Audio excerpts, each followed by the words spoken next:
നമസ്കാരം. ഇന്ന് നമ്മൾ വളരെ വിശദമായി പഠിക്കാൻ പോകുന്ന ഒരു വിഷയമാണ് cropping patterns and prevalence systems in India. Indian കാർഷിക രംഗത്തിന്റെ ഒരു അടിസ്ഥാന ശിലയാണിത്. അപ്പോൾ നമുക്കിതിന്റെ ഓരോ കാര്യങ്ങളിലേക്കും കടക്കാം. അപ്പോൾ ഈ വിഷയം നമുക്ക് വ്യക്തമായിട്ട് മനസ്സിലാക്കാൻ നമ്മളിതിനെ 4 ഭാഗങ്ങളായിട്ടാണ് നോക്കാൻ പോകുന്നത്. ആദ്യം തന്നെ എന്താണ് ഈ ക്രോപ്പിംഗ് പാറ്റേൺ എന്ന് പറയുന്നത്, അത് നമ്മൾ നിർവചിക്കും. രണ്ടാമതായി, എന്തുകൊണ്ടാണ് ഇന്ത്യയുടെ പല ഭാഗത്തും പലതരം പാറ്റേൺസ് വരുന്നത്, അതിനെ സ്വാധീനിക്കുന്ന ഘടകങ്ങൾ ഏതൊക്കെയാണെന്ന് നമ്മൾ പരിശോധിക്കും. മൂന്നാമതായി, ഇന്ത്യയിൽ സാധാരണയായി കണ്ടുവരുന്ന പ്രധാനപ്പെട്ട ക്രോപ്പിംഗ് സിസ്റ്റംസ് ഏതൊക്കെയാണെന്ന് നമ്മൾ പഠിക്കും. അവസാനം, ഈ ഓരോ സിസ്റ്റത്തിന്റെയും കാര്യക്ഷമത വിലയിരുത്തിക്കൊണ്ട് നമ്മൾ ഈ ചർച്ച അവസാനിപ്പിക്കും. ശരി, അപ്പോൾ നമുക്ക് ആദ്യത്തെ ഭാഗത്തേക്ക് കടക്കാം. Defining cropping pattern.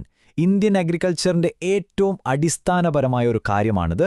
അത് എന്താണെന്ന് മനസ്സിലാക്കുകയാണ് നമ്മുടെ ആദ്യത്തെ സ്റ്റെപ്പ്. അപ്പോൾ എന്താണ് ഒരു ക്രോപ്പിംഗ് പാറ്റേൺ? വളരെ സിമ്പിളായി പറഞ്ഞാൽ, ഒരു പ്രത്യേക ഏരിയയിലെ കർഷകർ അവരുടെ കൃഷിയിടത്തിൽ ഏതൊക്കെ വിളകൾ ഏതു കോമ്പിനേഷനിലാണ് കൃഷി ചെയ്യുന്നത്, അതിനെയാണ് നമ്മൾ ക്രോപ്പിംഗ് പാറ്റേൺ എന്ന് വിളിക്കുന്നത്. അതായത്, ഒരു വർഷത്തിനുള്ളിൽ ഒരു സ്ഥലത്ത് ഏതൊക്കെ വിളകൾ ഏത് സമയത്ത് ഏത് രീതിയിൽ കൃഷി ചെയ്യുന്നു എന്നതിൻ്റെ ഒരു ബ്ലൂ പ്രിന്റാണത്. പക്ഷേ എന്തിനാണ് നമ്മളിത് പഠിക്കുന്നത്? Why is this important? അതിന്റെ കാരണം, ഈ പാറ്റേൺ എന്ന് പറയുന്നത് ഒറ്റ ദിവസം കൊണ്ടുണ്ടാകുന്ന ഒന്നല്ല. ഒരു പ്രദേശത്തെ കർഷകർ ഒരുപാട് വർഷങ്ങളായി എടുക്കുന്ന തീരുമാനങ്ങളുടെ ഒരു ആകെത്തുകയാണ് നമുക്കവിടെ കാണാൻ കഴിയുന്നത്. അതുകൊണ്ടുതന്നെ ഒരു സ്ഥലത്തെ ക്രോപ്പിംഗ് പാറ്റേൺ നോക്കിയാൽ അവിടുത്തെ അഗ്രികൾച്ചറൽ ഹെൽത്തും സ്ട്രാറ്റജിയും എന്താണെന്ന് നമുക്ക് ഏകദേശം മനസ്സിലാക്കാൻ പറ്റും. ഓക്കെ, അപ്പോൾ ക്രോപ്പിംഗ് പാറ്റേൺ എന്താണെന്ന് നമുക്ക് മനസ്സിലായി. ഇനി നമ്മൾ നോക്കാൻ പോകുന്നത് എന്തൊക്കെ ഘടകങ്ങളാണ് ഈ പാറ്റേണുകളെ സ്വാധീനിക്കുന്നതെന്നാണ്. അതായത്, ഒരു കർഷകൻ എന്ത് കൃഷി ചെയ്യണം എന്ന് തീരുമാനിക്കുന്നതിന് പിന്നിലെ വൈ എന്താണ്, അതാണ് നമ്മൾ ഈ സെക്ഷനിൽ നോക്കുന്നത്. ഇവിടെ നമ്മൾ മനസ്സിലാക്കേണ്ട ഒരു കാര്യം, ഇതൊരു ഒറ്റ ഫാക്ടറിന്റെ കളിയല്ല. ഒരുപാട് കാര്യങ്ങൾ ഒരുമിച്ച് വരുമ്പോഴാണ് ഒരു സ്ഥലത്തെ ക്രോപ്പിംഗ് പാറ്റേൺ രൂപപ്പെടുന്നത്. നോക്കൂ, ജിയോഗ്രഫിക്കൽ ഫാക്ടേഴ്സ്, അതായത് അവിടുത്തെ മണ്ണ്, കാലാവസ്ഥ, മഴയുടെ അളവ്, ഇതൊക്കെ വളരെ ബേസിക്കായ കാര്യങ്ങളാണല്ലോ. പിന്നെ വരുന്നത് ഇക്കണോമിക് ഫാക്ടേഴ്സാണ്. കർഷകന് എത്ര ഭൂമിയുണ്ട്, കൃഷിക്ക് പണം മുടക്കാൻ പറ്റുമോ, ലേബറേഴ്സിനെ കിട്ടുമോ, ഇതെല്ലാം പ്രധാനപ്പെട്ട തീരുമാനങ്ങളെ സ്വാധീനിക്കും. അതുപോലെ ടെക്നോളജിക്കൽ ഫാക്ടേഴ്സ്, പുതിയ തരം വിത്തുകൾ, മെഷീനറി, പുതിയ അറിവുകൾ. പിന്നെ ഇൻഫ്രാസ്ട്രക്ചറും വളരെ പ്രധാനമാണ്. ജലസേചന സൗകര്യം, മാർക്കറ്റിലേക്കുള്ള ദൂരം, റോഡുകൾ, ഇതെല്ലാം ഒരു ഘടകമാണ്. അവസാനം സോഷ്യോ കൾച്ചറൽ ഫാക്ടേഴ്സ് പോലും, അതായത് ഒരു പ്രദേശത്തെ ആളുകളുടെ ഭക്ഷണ രീതികൾ, അവരുടെ പാരമ്പര്യങ്ങൾ, ഇതും ഒരു പരിധിവരെ എന്ത് കൃഷി ചെയ്യണം എന്ന് തീരുമാനിക്കാറുണ്ട്. ഇനി നമ്മൾ ഈ ചർച്ചയുടെ ഏറ്റവും പ്രധാനപ്പെട്ട ഭാഗത്തേക്ക് കടക്കുകയാണ്. ഇന്ത്യയിലെ നിലവിലുള്ള സാധാരണയായി കണ്ടുവരുന്ന ക്രോപ്പിംഗ് സിസ്റ്റംസ് ഏതൊക്കെയാണ്? നമുക്ക് ഓരോന്നായിട്ട് വിശദമായി നോക്കാം. ആദ്യത്തേത് ഏറ്റവും ബേസിക് ആയിട്ടുള്ള ഒന്നാണ് മോണോക്രോപ്പിംഗ് അല്ലെങ്കിൽ മോണോകൾച്ചർ. പേര് സൂചിപ്പിക്കുന്നത് പോലെ തന്നെ മോണോ, അതായത് ഒന്ന്. ഒരു കൃഷിയിടത്തിൽ വർഷാവർഷം ഒരൊറ്റ വിള മാത്രം കൃഷി ചെയ്യുന്ന രീതി. ഇതിൻ്റെ ഒരു ഗുണം എന്താണെന്ന് വെച്ചാൽ, ആ ഒരു വിളയിൽ സ്പെഷ്യലൈസ് ചെയ്യാൻ പറ്റും, പ്രൊഡക്ഷൻ കൂട്ടാം. പക്ഷേ ഒരു പ്രശ്നമുണ്ട്. വർഷങ്ങളോളം ഒരേ വിള കൃഷി ചെയ്യുമ്പോൾ മണ്ണിലെ ചില പ്രത്യേക ന്യൂട്രിയൻസ് കുറഞ്ഞുപോകും. അത് മണ്ണിന്റെ ഫെർട്ടിലിറ്റിയെ കാലക്രമേണ ബാധിക്കും. മോണോക്രോപ്പിംഗിൽ നിന്ന് വ്യത്യസ്തമാണ് മൾട്ടിപ്പിൾ ക്രോപ്പിംഗ്. ഇവിടെ ഒരേ സ്ഥലത്ത് ഒരൊറ്റ വർഷത്തിനുള്ളിൽ ഒന്നിൽ കൂടുതൽ വിളകൾ കൃഷി ചെയ്യുകയാണ്. ഉള്ള ഭൂമിയിൽ നിന്ന് മാക്സിമം പ്രൊഡക്ഷൻ ഉണ്ടാക്കാൻ വേണ്ടിയുള്ള ഏറ്റവും കോമൺ ആയിട്ടുള്ള ഒരു വഴിയാണിത്. ഈ മൾട്ടിപ്പിൾ ക്രോപ്പിങ്ങിന് നമുക്ക് 2 രീതിയിൽ കാണാൻ പറ്റും. അതിന് സ്പേഷ്യൽ, ടെമ്പറൽ എന്ന് 2 ഡയമെൻഷൻസ് ഉണ്ട്. സ്പേഷ്യൽ എന്ന് പറഞ്ഞാൽ സ്പേസുമായി ബന്ധപ്പെട്ടത്, അതായത് ഒരേ സമയം തന്നെ പല വിളകൾ ഒരുമിച്ച് കൃഷി ചെയ്യുന്നത്. ടെമ്പറൽ എന്ന് പറഞ്ഞാലോ, അത് സമയവുമായി ബന്ധപ്പെട്ടതാണ്. അതായത് ഒരു വിളവെടുപ്പ് കഴിഞ്ഞ് അതേ വർഷം തന്നെ അടുത്ത വിള കൃഷി ചെയ്യുന്നത്, ഒന്നിനു പുറകെ ഒന്നായിട്ട്. അപ്പോൾ ഈ 2 രീതികളും മൾട്ടിപ്പിൾ ക്രോപ്പിംഗിൽ വരും. ശരി, ഇനി നമുക്ക് ഇന്റർക്രോപ്പിംഗ് എന്താണെന്ന് നോക്കാം. ഇതും ഒരേ സമയം ഒന്നിലധികം വിളകൾ കൃഷി ചെയ്യുന്ന രീതി തന്നെയാണ്. പക്ഷേ ഇവിടെ വളരെ പ്രധാനപ്പെട്ട ഒരു വാക്കുണ്ട്, ഒരു ഡെഫിനേറ്റ് പാറ്റേൺ. അതായത് വെറുതെ വിത്തുകൾ വാരി വിതറുകയല്ല, പകരം വളരെ കൃത്യമായ വരികളിലോ അല്ലെങ്കിൽ പ്രത്യേക പാറ്റേണിലോ ആയിരിക്കും വിളകൾ നടുന്നത്. ഈ ഒരു ഓർഗനൈസേഷനാണ് ഇന്റർക്രോപ്പിംഗിന്റെ പ്രത്യേകത. ഇന്റർക്രോപ്പിംഗിൽ നിന്ന് തികച്ചും വ്യത്യസ്തമായ ഒന്നാണ് മിക്സ്ഡ് ക്രോപ്പിംഗ്. നിങ്ങൾക്കൊരുപക്ഷെ ഇപ്പോൾ തന്നെ വ്യത്യാസം ഊഹിക്കാൻ പറ്റുമായിരിക്കും. ഇവിടെയും പല വിളകൾ ഒരുമിച്ച് കൃഷി ചെയ്യുകയാണ്. പക്ഷേ ഇന്റർക്രോപ്പിംഗിലെ പോലെ ഒരു പാറ്റേണും ഇവിടെയില്ല, ഒരു കൃത്യമായ അറേഞ്ച്മെന്റുമില്ല.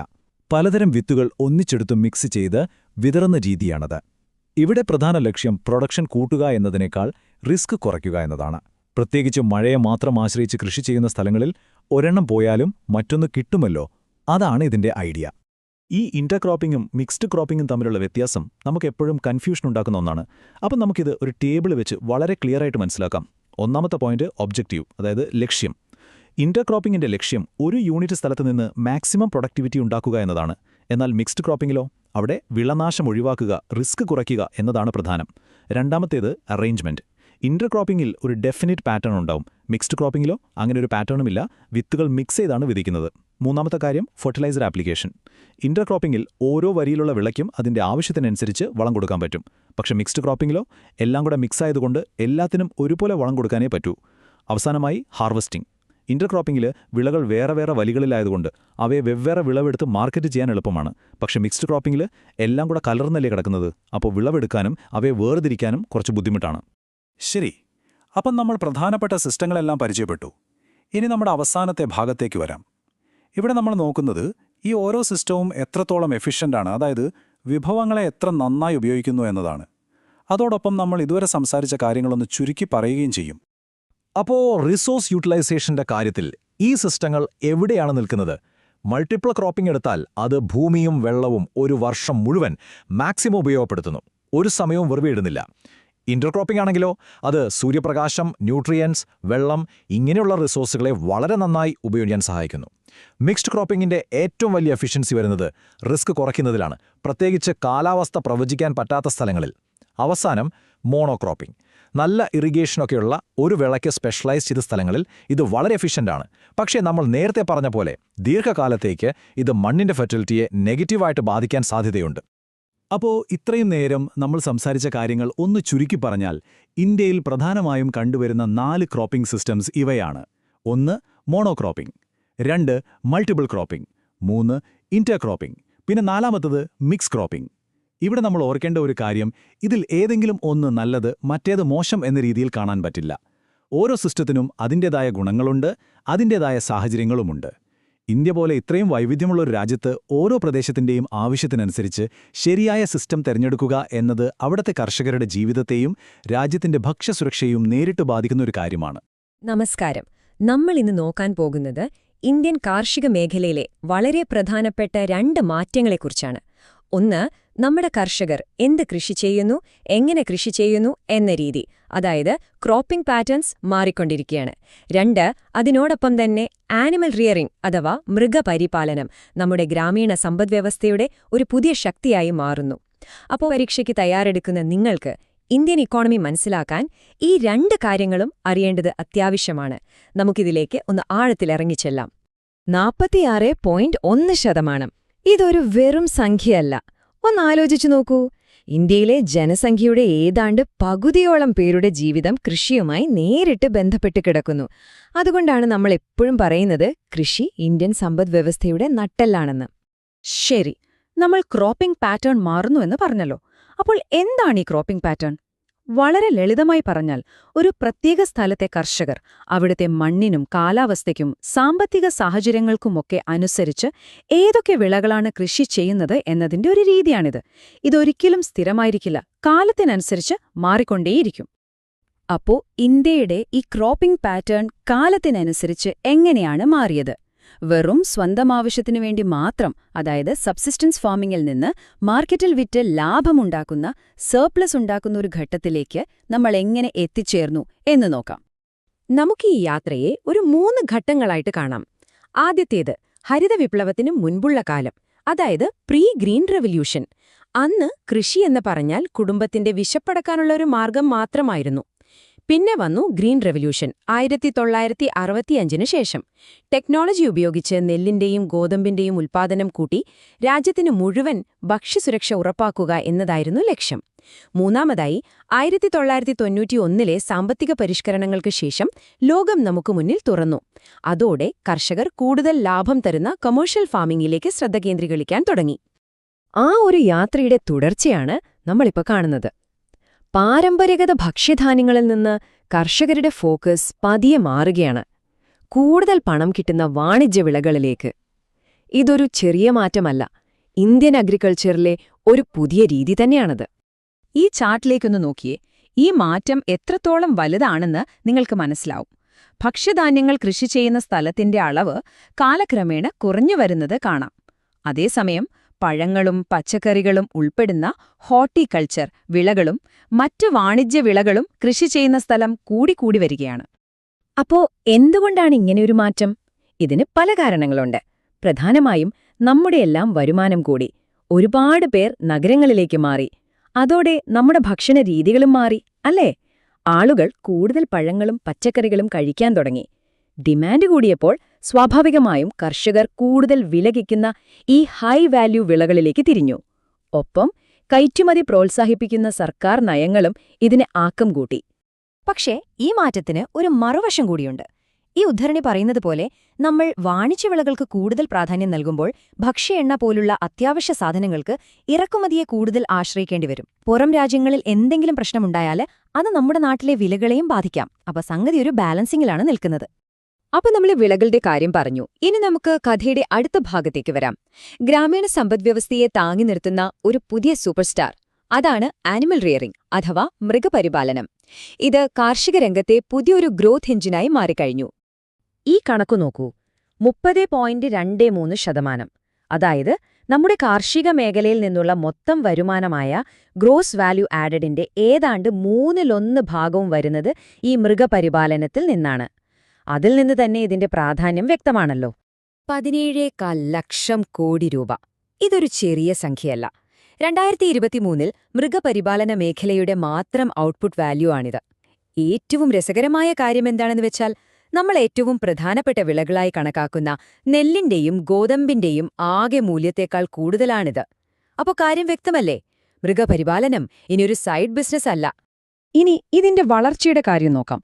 കഴിഞ്ഞ 5 വർഷമായി ഓരോ വർഷവും ശരാശരി 7.9% എന്ന നിരക്കിലാണ് ഈ മേഖല വളരുന്നത്. ഇത് മൊത്തം കാർഷിക മേഖലയുടെ വളർച്ചാ നിരക്കിനേക്കാൾ വളരെ കൂടുതലാണ്. അതായത് ഈ സെക്ടർ അതിവേഗം കുതിച്ചുകൊണ്ടിരിക്കുകയാണ്. ഈ സാമ്പത്തിക കണക്കുകൾക്കപ്പുറം മൃഗപരിപാലനം എന്നത് കോടിക്കണക്കിന് ആളുകളുടെ ജീവിതം കൂടിയാണ്. കർഷക കുടുംബങ്ങൾക്ക് ഇതൊരു അധിക വരുമാനമാണ്. ഇനി മഴ ചതിച്ചാലോ വിള നശിച്ചാലോ അവർക്ക് പിടിച്ചു നിൽക്കാനുള്ളൊരു ഇൻഷുറൻസ് പോലെയാണിത്. 7 കോടിയിലധികം വരുന്ന ചെറുകിട ഭൂരഹിത കർഷകർക്ക് ഇതൊരു ഉപജീവനമാർഗമാണ്. പ്രത്യേകിച്ച് ഗ്രാമങ്ങളിലെ സ്ത്രീകളുടെ സാമ്പത്തിക ശാക്തീകരണത്തിൽ ഇത് വലിയൊരു പങ്ക് വഹിക്കുന്നുണ്ട്. ശരി, അപ്പൊ നമ്മൾ ഇതുവരെ 2 കാര്യങ്ങൾ കണ്ടു. 1, വിളകൾ കൃഷി ചെയ്യുന്ന രീതിയിലെ മാറ്റം. 2, മൃഗപരിപാലനത്തിന്റെ വളർച്ച. ഇനി ഏറ്റവും പ്രധാനപ്പെട്ട കാര്യം വരാൻ പോകുകയാണ്. ഇവ രണ്ടും എങ്ങനെ ഒരുമിച്ച് കൈകോർത്ത് പ്രവർത്തിക്കുന്നുവെന്നത്. ഇതാണ് ഇന്ത്യൻ കൃഷിയുടെ ഭാവി. ഈ സംയോജിത രീതിയെയാണ് നമ്മൾ mixed crop live stock farming എന്ന് പറയുന്നത്. പേര് കേട്ട് പേടിക്കേണ്ട, സംഗതി സിമ്പിളാണ്. കൃഷിയും മൃഗപരിപാലനവും രണ്ടായി കാണാതെ പരസ്പരം സഹായിക്കുന്ന ഒന്നായി ഒരുമിച്ച് കൊണ്ടുപോകുന്ന ഒരു സിസ്റ്റം. ഇതെങ്ങനെയാണ് പ്രവർത്തിക്കുന്നതെന്ന് നോക്കാം. വളരെ ലളിതമാണ്. കൃഷിയിൽ നിന്ന് കിട്ടുന്ന വൈക്കോലും മറ്റവശിഷ്ടങ്ങളും മൃഗങ്ങൾക്ക് തീറ്റയായി മാറുന്നു. അതേ മൃഗങ്ങളിൽ നിന്ന് കിട്ടുന്ന ചാണകവും മറ്റു വളങ്ങളും മണ്ണിനെ ഫലഭൂയിഷ്ടമാക്കാൻ സഹായിക്കുന്നു. അതടുത്ത കൃഷിക്ക് ഗുണം ചെയ്യും. അതോടൊപ്പം കർഷകന് സ്ഥിരമായൊരു വരുമാനവും കിട്ടുന്നു. ഇതൊരു കംപ്ലീറ്റ് വിൻ-വിൻ സിറ്റുവേഷനാണ്. അപ്പോ ഈ സംയോജനം കൊണ്ടുള്ള ഗുണങ്ങൾ എന്തൊക്കെയാണ്? ഒരുപാടുണ്ട്. കർഷകന്റെ വരുമാനം സ്റ്റേബിളാവുന്നു. കാരണം ഒരു കൃഷി നശിച്ചാലും മറ്റൊന്നിൽ നിന്ന് വരുമാനം കിട്ടും. രാജ്യത്തിന്റെ ഭക്ഷ്യസുരക്ഷയും പോഷകാഹാര ലഭ്യതയും വർദ്ധിക്കുന്നു. കാലാവസ്ഥാ വ്യതിയാനങ്ങളെയും വിപണിയിലെ കയറ്റിറക്കങ്ങളെയും നേരിടാൻ കർഷകർക്ക് കൂടുതൽ കരുത്ത് കിട്ടുന്നു. ഏറ്റവും പ്രധാനമായി ഇത് പ്രകൃതിക്ക് ദോഷമില്ലാത്ത ഒരു സുസ്ഥിര കൃഷിരീതിയാണ്. കർഷകരുടെ വരുമാനം ഇരട്ടിയാക്കാനുള്ള ഒരു പ്രധാന വഴിയായിട്ടാണ് ഇതിനെ കാണുന്നത്. അപ്പോ ഇന്ത്യയുടെ സമ്പദ്വ്യവസ്ഥയും നമ്മുടെ ഭക്ഷണരീതികളും ഇത്രയേറെ മാറിക്കൊണ്ടിരിക്കുന്ന ഈ സാഹചര്യത്തിൽ ഒരു വലിയ ചോദ്യം നമ്മുടെ മുന്നിലുണ്ട്.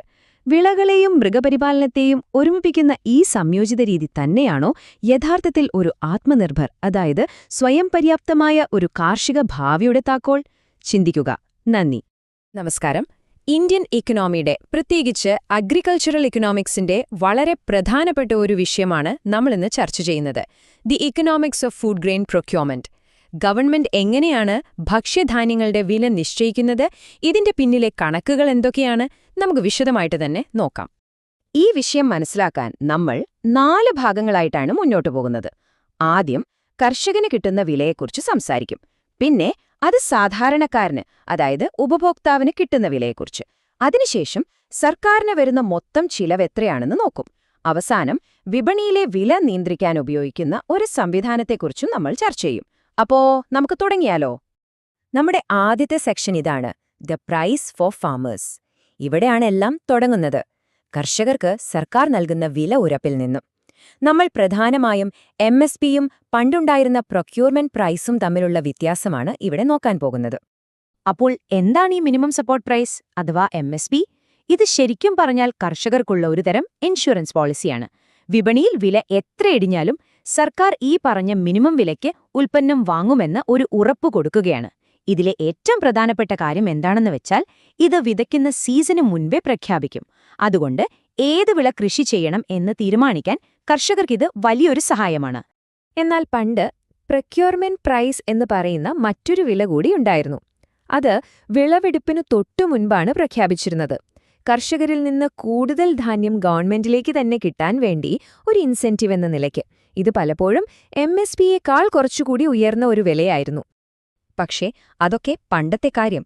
ഇപ്പോഴെന്താണ് അവസ്ഥ? 1968-69 ശേഷം സർക്കാർ MSP മാത്രമേ പ്രഖ്യാപിക്കുന്നുള്ളൂ. ഫലത്തിൽ ഈ MSP തന്നെയാണ് ഇപ്പോഴത്തെ പ്രൊക്യൂർമെന്റ് പ്രൈസ്. അതായത് ആ പഴയ വേർതിരിവ് ഇന്നില്ല. ഈ ടേബിൾ നോക്കിയാൽ ആ വ്യത്യാസം വളരെ വ്യക്തമാകും. MSP വിതയ്ക്കുന്നതിന് മുൻപുള്ളൊരു ഉറപ്പായിരുന്നെങ്കിൽ പ്രൊക്യൂർമെന്റ് പ്രൈസ് വിളവെടുപ്പിന് മുൻപുള്ള ഒരു സംഭരണ തന്ത്രമായിരുന്നു. MSPയുടെ ലക്ഷ്യം ഉത്പാദനം കൂട്ടുക എന്നതായിരുന്നെങ്കിൽ പ്രൊക്യൂർമെന്റ് പ്രൈസിന്റെ ലക്ഷ്യം PDSലേക്ക് ആവശ്യമായ ധാന്യം ഉറപ്പുവരുത്തുക എന്നതായിരുന്നു.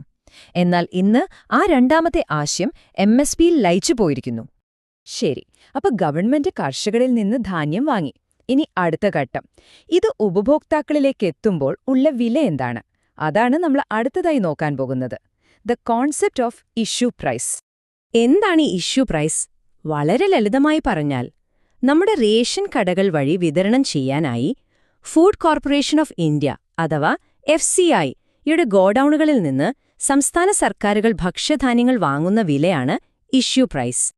ഈ ഇഷ്യൂ പ്രൈസിന്റെ ഒരു പ്രത്യേകത എന്താണെന്ന് വെച്ചാൽ ഇതെപ്പോഴും സർക്കാരിന് വരുന്ന യഥാർത്ഥ ചെലവിനേക്കാൾ വളരെ കുറവായിരിക്കും. എന്തിനാണ് അങ്ങനെ ചെയ്യുന്നത്? സാധാരണക്കാർക്ക്, പ്രത്യേകിച്ച് പാവപ്പെട്ടവർക്ക് ഭക്ഷ്യധാന്യങ്ങൾ ഒരു ഭാരമാവാതെ താങ്ങാനാവുന്ന വിലയ്ക്ക് ലഭ്യമാക്കാൻ വേണ്ടിയാണിത്. നമ്മളിപ്പോൾ കർഷകന്റെ വിലയും കണ്ടു, ഉപഭോക്താവിന്റെ വിലയും കണ്ടു. ഇനി നമുക്ക് സർക്കാരിന്റെ ഭാഗത്തുനിന്ന് ചിന്തിക്കാം. 1 കിലോ ധാന്യം കർഷകനിൽ നിന്ന് വാങ്ങി ഉപഭോക്താവിന് എത്തിക്കാൻ സർക്കാരിന് ശരിക്കും എത്ര രൂപ ചെലവാകുന്നുണ്ട്? അതാണ് ഇക്കണോമിക് കോസ്റ്റ്. ഈ economic cost of food grains എന്ന് പറയുന്നത് FCIക്ക് വരുന്ന എല്ലാ ചെലവുകളുടെയും ആകെ തുകയാണ്. അതായത് ധാന്യം സംഭരിക്കുന്നതു മുതൽ അത് കൈകാര്യം ചെയ്ത് അവസാനം വിതരണം ചെയ്യുന്നതുവരെയുള്ള ടോട്ടൽ കോസ്റ്റ്. ഇതാണ് ഒരു യൂണിറ്റ് ധാന്യത്തിന്മേൽ സർക്കാരിനു വരുന്ന യഥാർത്ഥ ചെലവ്. ഇതിനൊരു അടിസ്ഥാന ഫോർമുല ഉണ്ട്. ഇക്കണോമിക് കോസ്റ്റ് എന്ന് പറയുന്നത് 3 ഘടകങ്ങൾ ചേർന്നതാണ്. MSP, അതോടൊപ്പം പ്രൊക്യൂർമെന്റ് ഇൻസിഡന്റൽസ്, പിന്നെ ഡിസ്ട്രിബ്യൂഷൻ കോസ്റ്റ്. ഈ 3ഉം കൂടി ചേരുമ്പോഴാണ് സർക്കാരിന്റെ യഥാർത്ഥ ചെലവ് നമുക്ക് കിട്ടുന്നത്. ഈ ചാർട്ടൊന്ന് ശ്രദ്ധിക്കൂ. ഇതിൽ ഗോതമ്പിന്റെയും അരിയുടെയും ഇക്കണോമിക് കോസ്റ്റിന്റെ ഘടകങ്ങൾ കാണിച്ചിട്ടുണ്ട്. ഇതിൽ നിന്ന് ഒരു കാര്യം വ്യക്തമാണ്, MSP എന്നത് ആകെ ചെലവിന്റെ ഒരു ഭാഗം മാത്രമാണ്. അതിനു മുകളിൽ പ്രൊക്യൂർമെന്റ് ഇൻസിഡന്റൽസ്, ഡിസ്ട്രിബ്യൂഷൻ കോസ്റ്റ് എന്നിങ്ങനെ മറ്റ് കാര്യമായ ചെലവുകൾ വരുന്നുണ്ട്. അപ്പോ എന്തൊക്കെയാണ് ഈ പ്രൊക്യൂർമെന്റ് ഇൻസിഡന്റൽസിൽ വരുന്നത്? ധാന്യം സംഭരിക്കുമ്പോൾ വരുന്ന ഒരുപാട് അനുബന്ധ ചെലവുകളുണ്ട്. ഉദാഹരണത്തിന് മണ്ടിയിലെ ടാക്സുകൾ, ചാക്കിന്റെ വില, കമ്മീഷൻ ഏജന്റിന്റെ ഫീസ്, കയറ്റിറക്ക് കൂലി, ട്രാൻസ്പോർട്ടേഷൻ, ഗോഡൌണിൽ സൂക്ഷിക്കുന്നതിന്റെ വാടക, അതിനെടുത്ത ലോണിന്റെ പലിശ, പിന്നെ ഭരണപരമായ ചെലവുകൾ. ഇതെല്ലാം ചേരുന്നതാണ് ഈ ഇൻസിഡന്റൽസ്. നമ്മുടെ ചർച്ചയുടെ അവസാന ഭാഗത്തേക്ക് കടക്കുകയാണ്. സർക്കാരിന്റെ കയ്യിൽ ബഫർ സ്റ്റോക്കും കഴിഞ്ഞ് അധികമായി ധാന്യങ്ങൾ വരുമ്പോൾ എന്തു ചെയ്യും? വിപണിയിലെ വിലക്കയറ്റം നിയന്ത്രിക്കാൻ സർക്കാർ എങ്ങനെയാണ് ഈ സ്റ്റോക്ക് ഉപയോഗിക്കുന്നത്? അതിനുള്ള ഉത്തരമാണ് ഓപ്പൺ മാർക്കറ്റ് സെയിൽ സ്കീം അഥവാ OMSS. അപ്പൊ എന്താണ് ഈ ഓപ്പൺ മാർക്കറ്റ് സെയിൽ സ്കീം? FCIയുടെ കയ്യിലുള്ള അധിക സ്റ്റോക്ക്, അതായത് ആവശ്യത്തിലധികമുള്ള ഗോതമ്പും അരിയും മുൻകൂട്ടി നിശ്ചയിച്ചൊരു വിലയ്ക്ക് ഓപ്പൺ മാർക്കറ്റിൽ വിൽക്കുന്ന ഒരു പദ്ധതിയാണിത്. ഇതിനു പ്രധാനമായും 3 ലക്ഷ്യങ്ങളുണ്ട്. 1. മാർക്കറ്റിൽ ധാന്യങ്ങളുടെ ലഭ്യത കൂട്ടുക. 2. പൊതുവിപണിയിലെ വില കൂടാതെ നോക്കുക, അതായത് വിലക്കയറ്റം നിയന്ത്രിക്കുക. മൂന്നാമതായി, സർക്കാർ ഗോഡൌണുകളിലെ അധിക സ്റ്റോക്ക് കുറയ്ക്കുക. ഇതിന്റെ പ്രവർത്തനം വളരെ ലളിതമാണ്. സർക്കാർ ആദ്യം തങ്ങളുടെ കയ്യിൽ ആവശ്യത്തിലധികം എത്ര സ്റ്റോക്ക് ഉണ്ടെന്ന് കണക്കാക്കും. എന്നിട്ട് FCI അധിക സ്റ്റോക്ക് ഒരു നിശ്ചിത റിസർവ് വിലക്ക് ഓപ്പൺ മാർക്കറ്റിൽ വിൽക്കും. മാർക്കറ്റിൽ പെട്ടെന്ന് കൂടുതൽ ധാന്യം എത്തുമ്പോൾ എന്ത് സംഭവിക്കും? സ്വാഭാവികമായും സപ്ലൈ കൂടും. അത് വില നിയന്ത്രിക്കാൻ സഹായിക്കും. അപ്പോൾ നമ്മൾ ചർച്ച ചെയ്ത 4 പ്രധാനപ്പെട്ട വിലകൾ ഒന്നുകൂടി ഓർക്കാം. 1. MSP. ഇത് കർഷകർക്ക് കിട്ടുന്ന വില. 2. Issue price. ഇത് PDS വഴി ഉപഭോക്താക്കൾക്ക് നൽകുന്ന വില. 3. Economic cost. ഇത് സർക്കാരിന് വരുന്ന ആകെ ചെലവ്. 4. OMSS price. ഇത് ഓപ്പൺ മാർക്കറ്റിലെ വില നിയന്ത്രിക്കാനുള്ള വില. ഈ ചർച്ചയുടെ അവസാനം നമ്മൾ എത്തിനിൽക്കുന്നത് വളരെ പ്രധാനപ്പെട്ട ഒരു ചോദ്യത്തിനു മുന്നിലാണ്. കർഷകരുടെ താൽപര്യം സംരക്ഷിക്കണം, സാധാരണക്കാരന് വില കൂടാനും പാടില്ല, രാജ്യത്തിന് ഭക്ഷ്യസുരക്ഷ ഉറപ്പാക്കുകയും വേണം. എന്നാൽ സർക്കാരിന് വലിയ സാമ്പത്തിക ഭാരമുണ്ടാകാനും പാടില്ല. ഈ 4 കാര്യങ്ങളും ഒരുമിച്ച് കൊണ്ടുപോകാൻ ഈ വില നിർണയ സംവിധാനങ്ങളെ എങ്ങനെയാണ് ഏറ്റവും മികച്ച രീതിയിൽ ബാലൻസ് ചെയ്യാൻ സാധിക്കുക? ഇത് തന്നെയാണ് ഇന്ത്യൻ അഗ്രികൾച്ചറൽ പോളിസി നേരിടുന്ന ഏറ്റവും വലിയ വെല്ലുവിളി. ഇന്ന് നമ്മൾ ചർച്ച ചെയ്യാൻ പോകുന്നത് വളരെ പ്രധാനപ്പെട്ട ഒരു വിഷയമാണ്: ഇന്ത്യയുടെ കാർഷിക വില പിന്തുണ നയം. ഇത് കർഷകരുടെ വരുമാനം മാത്രമല്ല, നമ്മുടെ ഓരോരുത്തരുടെയും ഭക്ഷ്യസുരക്ഷയെ വരെ നേരിട്ട് ബാധിക്കുന്നൊരു കാര്യമാണ്. അപ്പോൾ എന്താണ് ഈ നയത്തിന്റെ അടിസ്ഥാന തത്വങ്ങൾ? നമുക്ക് വിശദമായിട്ട് തന്നെ നോക്കാം. ഓക്കെ, അപ്പോൾ ഈ വിഷയം വ്യക്തമായി മനസ്സിലാക്കാൻ നമ്മൾ എന്തൊക്കെയാണ് നോക്കാൻ പോകുന്നതെന്ന് പറയാം. ആദ്യം തന്നെ, എന്തിനാണ് നമുക്കൊരു ഭക്ഷ്യപരിപാലന നയം? അതിന്റെ ലക്ഷ്യങ്ങൾ എന്തൊക്കെയാണ്? അത് കഴിഞ്ഞാൽ ഇതിലെ ഏറ്റവും പ്രധാനപ്പെട്ട ഒരു ടൂൾ, അതായത് MSP അഥവാ മിനിമം സപ്പോർട്ട് പ്രൈസിനെ പറ്റി പഠിക്കും. അതെങ്ങനെയാണ് കണക്കാക്കുന്നതെന്ന് നോക്കും. പിന്നെ MSPയുടെ പരിധിയിൽ വരാത്ത വിളകൾക്കായിട്ടുള്ള മാർക്കറ്റ് ഇന്റർവെൻഷൻ സ്കീം എന്താണെന്ന് നമ്മൾ കാണും. അവസാനം ഈ വില നയങ്ങൾ കൊണ്ടുള്ള ഗുണങ്ങളും ദോഷങ്ങളും എന്തൊക്കെയാണെന്നും ചർച്ച ചെയ്യും. ശരി, അപ്പം നമുക്ക് തുടങ്ങാം. ആദ്യത്തെ ചോദ്യം ഇതാണ്: എന്തിനാണ് ഇന്ത്യക്ക് ഇത്രയും വിപുലമായ ഒരു ഭക്ഷ്യപരിപാലന സംവിധാനം? ഇതിന്റെ അടിസ്ഥാന ലക്ഷ്യങ്ങൾ എന്തൊക്കെയാണ്? ഇതിന് പ്രധാനമായും 2 ലക്ഷ്യങ്ങളാണുള്ളത്. ശരിക്കും പറഞ്ഞാൽ ഇതൊരു ബാലൻസിംഗ് ആക്ടാണ്. ഒരു വശത്ത് നമ്മളെപ്പോലുള്ള ഉപഭോക്താക്കൾക്ക് ന്യായമായ വിലയ്ക്ക് ഭക്ഷണം കിട്ടണം, അല്ലേ? അത് ഉറപ്പാക്കണം. അതേസമയം മറുവശത്ത് കർഷകരെയും സംരക്ഷിക്കണം. എങ്ങനെയെന്നാൽ, വിളവെടുപ്പ് സമയത്ത് ഒരുപാട് ഉൽപ്പാദനമുണ്ടാകുമ്പം സ്വാഭാവികമായും വില ഇടിയും. അങ്ങനെയുള്ള വിലയിടിവിൽ നിന്ന് കർഷകർക്ക് വലിയ നഷ്ടം വരാതെ നോക്കണം. അപ്പോൾ ഈ 2 കാര്യങ്ങളും, അതായത് ഉപഭോക്താവിന്റെയും കർഷകന്റെയും താൽപ്പര്യങ്ങൾ ഒരുമിച്ച് കൊണ്ടുപോകാനാണ് സർക്കാർ ശ്രമിക്കുന്നത്. അപ്പോൾ ഈ ലക്ഷ്യങ്ങൾ നേടാൻ സർക്കാർ ഉപയോഗിക്കുന്ന ഏറ്റവും പ്രധാനപ്പെട്ട ഉപകരണം ഏതാണെന്ന് അറിയാമോ? അതാണ് മിനിമം സപ്പോർട്ട് പ്രൈസ്, അല്ലെങ്കിൽ നമ്മളെപ്പോഴും കേൾക്കുന്ന MSP. എന്താണ് ഈ MSP? നമുക്ക് വിശദമായിട്ട് തന്നെ നോക്കാം. വളരെ സിമ്പിളായിട്ട് പറഞ്ഞാൽ MSP എന്ന് പറയുന്നത് കർഷകർക്കുള്ള ഒരു സേഫ്റ്റി നെറ്റാണ്. അതായത് മാർക്കറ്റിലെ വില എത്ര തന്നെ താഴെ പോയാലും സർക്കാർ മുൻകൂട്ടി പ്രഖ്യാപിച്ച ഈ താങ്ങുവിലയ്ക്ക് ഉൽപ്പന്നം വാങ്ങാൻ സർക്കാർ ഏജൻസികളുണ്ടാകും. ഇതുകൊണ്ടെന്താ ഗുണം? കർഷകനൊരു മിനിമം വരുമാനം ഉറപ്പായി, അപ്രതീക്ഷിതമായി ഉണ്ടാകാവുന്ന വൻ നഷ്ടങ്ങളിൽ നിന്ന് ഒരു സംരക്ഷണവും കിട്ടി. ഇവിടെ വളരെ പ്രധാനപ്പെട്ടൊരു പോയിന്റുണ്ട്. അതിന്റെ സമയത്തെക്കുറിച്ചാണ്. MSP പ്രഖ്യാപിക്കുന്നത് വിളവെടുത്തതിന് ശേഷമല്ല, മറിച്ച് വിതയ്ക്കുന്ന സീസൺ തുടങ്ങുന്നതിന് മുൻപാണ്. ഇതിന് പിന്നിൽ ഒരു തന്ത്രമുണ്ട്. എന്താണെന്ന് വെച്ചാൽ, വിതയ്ക്കുന്നതിന് മുൻപേ തന്നെ ഏത് വിളയ്ക്ക് എന്ത് വില കിട്ടുമെന്ന് കർഷകനൊരു ഐഡിയ കിട്ടും. അപ്പോ ഏത് വിള കൃഷി ചെയ്യണം എന്നൊരറിവോടെയുള്ള തീരുമാനമെടുക്കാൻ ഇത് കർഷകനെ സഹായിക്കുന്നു. ഇപ്പോ സർക്കാർ ഏകദേശം 23 വിളകൾക്കാണ് MSP പ്രഖ്യാപിക്കുന്നത്. ഈ ലിസ്റ്റ് നോക്കിയാൽ നമുക്ക് കാണാം, വെറും നെല്ലും ഗോതമ്പും മാത്രമല്ല ഇതിലുള്ളത്. ധാന്യങ്ങൾ, പയറുവർഗ്ഗങ്ങൾ, എണ്ണക്കുരുക്കൾ, പിന്നെ കൊപ്ര, പരുത്തി പോലുള്ള വാണിജ്യ വിളകൾ വരെ ഇതിലുണ്ട്. ഇതിലൂടെ പ്രോട്ടീനും ഭക്ഷ്യ എണ്ണയിനൊക്കെ ആവശ്യത്തിന് ഉൽപ്പാദിപ്പിക്കുന്നുണ്ടെന്ന് ഉറപ്പാക്കാനും സർക്കാരിന് കഴിയുന്നു. അപ്പോ ഈ MSP എങ്ങനെയാണ് പ്രഖ്യാപിക്കുന്നത്? വെറുതെ ഒരു ദിവസം സർക്കാർ ഒരു വില പറയുകയല്ല, അതിനൊരു പ്രോസസ്സുണ്ട്. ഇതിലേറ്റവും പ്രധാനപ്പെട്ട role commission for agricultural costs and prices, അതായത് CACP എന്നൊരു വിദഗ്ധ സമിതിക്കാണ്. അവർ ഒരുപാട് കാര്യങ്ങൾ പഠിച്ച് ശുപാർശകൾ നൽകും. ഈ ശുപാർശകൾ പരിഗണിച്ചിട്ടാണ് സർക്കാർ അവസാനത്തെ തീരുമാനമെടുക്കുന്നത്. അപ്പോ ഈ CACP എന്താണ് ചെയ്യുന്നത്? അവരൊരു എക്സ്പേർട്ട് ബോഡിയാണ്. ഉൽപാദനത്തിന് എത്ര ചെലവാകുന്നു, മാർക്കറ്റിലെ വില എന്താണ്, ഡിമാൻഡും സപ്ലൈയും എങ്ങനെയാണ്, ഇങ്ങനെ ഒരുപാട് കാര്യങ്ങൾ പഠിച്ചിട്ടാണ് അവര് സർക്കാരിന് റെക്കമെൻഡേഷൻസ് കൊടുക്കുന്നത്. പക്ഷെ ഒരു കാര്യം നമ്മൾ ഓർക്കണം, ഈ ശുപാർശകൾ സർക്കാരിന് നിർബന്ധമായും അംഗീകരിക്കേണ്ട ഒന്നല്ല. ഇതൊരു ഉപദേശം മാത്രമാണ്. സർക്കാരിന് വേണമെങ്കിൽ ഇത് സ്വീകരിക്കാം, അല്ലെങ്കിൽ തള്ളിക്കളയാം. ഓക്കെ, ഇനി നമ്മൾ പോകുന്നത് ഈ വിഷയത്തിലെ ഏറ്റവും പ്രധാനപ്പെട്ടൊരു ഭാഗത്തേക്കാണ്, പ്രത്യേകിച്ച് പരീക്ഷയ്ക്ക് തയ്യാറെടുക്കുന്ന നിങ്ങൾക്ക്. MSP എങ്ങനെയാണ് കണക്കാക്കുന്നത്? അതിനുപയോഗിക്കുന്ന കോസ്റ്റ് ഫോർമുലകൾ ഏതൊക്കെയാണ്? MSPയെക്കുറിച്ചുള്ള ചർച്ചകളിലെ എപ്പോഴും ഉയർന്നുവരുന്ന ഒരു കാര്യമാണ് അതിന്റെ കണക്കുകൂട്ടൽ രീതി. ഇവിടെയാണ് പ്രധാനമായും 2 ഫോർമുലകൾ വരുന്നത്. ഒന്ന് A2+FL കോസ്റ്റ്, 2 C2 കോസ്റ്റ്. സർക്കാർ നിലവിൽ ഉപയോഗിക്കുന്നത് A2+FL ആണ്. പക്ഷേ കർഷക സംഘടനകൾ ആവശ്യപ്പെടുന്നത് C2 കോസ്റ്റ് അടിസ്ഥാനമാക്കി MSP നിശ്ചയിക്കണമെന്നാണ്. അപ്പോൾ സ്വാഭാവികമായും ഒരു ചോദ്യം വരും, എന്താണ് ഇവ തമ്മിലുള്ള വ്യത്യാസം? നമുക്ക് നോക്കാം. നമുക്കാദ്യം കോസ്റ്റ് A2 എന്താണെന്ന് നോക്കാം. ഇത് വളരെ സിമ്പിളാണ്. കർഷകൻ നേരിട്ട് പണം കൊടുത്തു വാങ്ങുന്ന എല്ലാ സാധനങ്ങളും സേവനങ്ങളും. ഉദാഹരണത്തിന് വിത്ത്, വളം, കീടനാശിനി, തൊഴിലാളികൾക്ക് കൊടുക്കുന്ന കൂലി, വെള്ളത്തിനും ഇന്ധനത്തിനും വരുന്ന ചെലവ്. ചുരുക്കി പറഞ്ഞാൽ കർഷകന്റെ പോക്കറ്റിൽ നിന്ന് നേരിട്ട് പോകുന്ന പണത്തിന്റെ കണക്കാണിത്. ഇനി FL എന്താണെന്ന് നോക്കാം. FL എന്നാൽ ഫാമിലി ലേബർ. അതായത് ഒരു കർഷകനും അദ്ദേഹത്തിന്റെ കുടുംബവും സ്വന്തം കൃഷിയിടത്തിൽ ജോലി ചെയ്യുന്നുണ്ടാവല്ലോ. അവർക്കാരും ശമ്പളം കൊടുക്കുന്നില്ല. പക്ഷെ അവരുടെ അധ്വാനത്തിനൊരു മൂല്യമില്ലേ? ആ മൂല്യത്തെയാണ് FL എന്ന് പറയുന്നത്. അപ്പോ കോസ്റ്റ് A2വിന്റെ കൂടെ ഈ ഫാമിലി ലേബറിന്റെ മൂല്യം കൂടി ചേർക്കുമ്പോഴാണ് നമുക്ക് A2+FL കോസ്റ്റ് കിട്ടുന്നത്. സർക്കാർ നിലവിൽ ഉപയോഗിക്കുന്നത് ഈ ഫോർമുലയാണ്. എന്നാൽ C2 കോസ്റ്റ് ഇതിനേക്കാൾ കുറച്ചുകൂടി വലുതാണ്. കാരണം അത് A2+FLന്റെ കൂടെ മറ്റു ചില കാര്യങ്ങൾ കൂടി കൂട്ടിച്ചേർക്കുന്നു. ഉദാഹരണത്തിന് കർഷകന്റെ സ്വന്തം ഭൂമിയുടെ വാടക.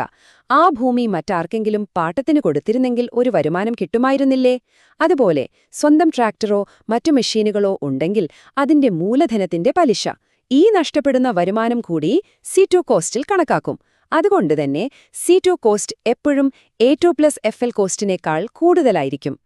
കർഷക സംഘടനകൾ ഈ C2 കോസ്റ്റ് ആവശ്യപ്പെടുന്നതിന് ഒരു പ്രധാന കാരണമുണ്ട്. അത് പ്രശസ്തമായ MS സ്വാമിനാഥൻ കമ്മീഷന്റെ ശുപാർശയാണ്. കൃഷി ഒരു ലാഭകരമായ ഒന്നായി മാറണമെങ്കിൽ ഈ സമഗ്രമായ C2 കോസ്റ്റിന്റെ 1.5 ഇരട്ടിയെങ്കിലും MSPയായി നൽകണം എന്നായിരുന്നു ആ റിപ്പോർട്ടിലെ പ്രധാന നിർദ്ദേശം. ഇതാണിന്നും ഈ വിഷയത്തിലെ ഏറ്റവും വലിയ ചർച്ച. ശരി, അപ്പോൾ നെല്ലിനും ഗോതമ്പിനുമൊക്കെ MSP ഉണ്ട്. പക്ഷെ നമ്മുടെ മനസ്സിലൊരു ചോദ്യം വരാമല്ലേ? തക്കാളി, ഉള്ളി, പഴങ്ങൾ, ഇങ്ങനെ പെട്ടെന്ന് കേടായി പോകുന്ന സാധനങ്ങളുടെ കാര്യമെന്താവും? അതിനെന്ത് സംരക്ഷണമാണുള്ളത്? അതിനുള്ള ഉത്തരമാണ് അടുത്ത സംവിധാനം. MSP ലിസ്റ്റിലില്ലാത്ത പെട്ടെന്ന് കേടാവുന്ന വിളകളെ സംരക്ഷിക്കാൻ വേണ്ടിയുള്ളൊരു സ്കീമാണ് മാർക്കറ്റ് ഇന്റർവെൻഷൻ സ്കീം, അഥവാ MIS. MISPയെപ്പോലെ സ്ഥിരമായിട്ടുള്ള ഒന്നല്ല. ഇതൊരു ആഡ്ഹോക്ക് അല്ലെങ്കിൽ ഒരു ആവശ്യം വരുമ്പോൾ മാത്രം നടപ്പിലാക്കുന്ന ഒന്നാണ്. ഒരു ഉദാഹരണം പറഞ്ഞാൽ, ഒരു സീസണിൽ തക്കാളി ഉൽപ്പാദനം ഭയങ്കരമായി കൂടിയെന്ന് വയ്ക്കുക. സ്വാഭാവികമായും വിലയിടിയും. ചിലപ്പോൾ കിലോക്ക് 1-2 രൂപയൊക്കെ ആവും. അങ്ങനത്തെ സാഹചര്യത്തിൽ കർഷകരെ രക്ഷിക്കാൻ സംസ്ഥാന സർക്കാർ കേന്ദ്രത്തോട് അഭ്യർത്ഥിക്കും. അപ്പോൾ കേന്ദ്രം നടത്തുന്ന ഇടപെടലാണ് ഈ MIS. പക്ഷേ MIS നടപ്പിലാക്കാൻ ചില കണ്ടീഷൻസ് ഉണ്ട്. ഒന്നാമത്തെ കാര്യം, സംസ്ഥാന സർക്കാർ ആവശ്യപ്പെടണം. രണ്ടാമതായി, ഒന്നുകിൽ ഉൽപ്പാദനം കഴിഞ്ഞ വർഷത്തേക്കാൾ 10% കൂടണം, അല്ലെങ്കിൽ മാർക്കറ്റിലെ വില 10% കുറയണം. ഈ 2 സാഹചര്യങ്ങളിൽ ഒന്നിലാണ് ഇത് നടപ്പിലാക്കുക. പിന്നെ ഇങ്ങനെ ചെയ്യുമ്പോഴുണ്ടാകുന്ന നഷ്ടം കേന്ദ്രവും സംസ്ഥാനവും ഒരുമിച്ച് പങ്കിടും. സാധാരണ സംസ്ഥാനങ്ങളിൽ 50-50, വടക്ക് കിഴക്കൻ സംസ്ഥാനങ്ങളിലാണെങ്കിൽ 75% കേന്ദ്രവും 25% സംസ്ഥാനവും വഹിക്കും. ശരി, അപ്പം നമ്മൾ MSPയെയും MISനെയും പറ്റി പഠിച്ചു. ഇനി നമ്മൾ നോക്കാൻ പോകുന്നത് ഈ വില പിന്തുണ നയങ്ങൾ കൊണ്ടുള്ള പ്രത്യാഘാതങ്ങൾ എന്തൊക്കെയാണ് എന്നാണ്.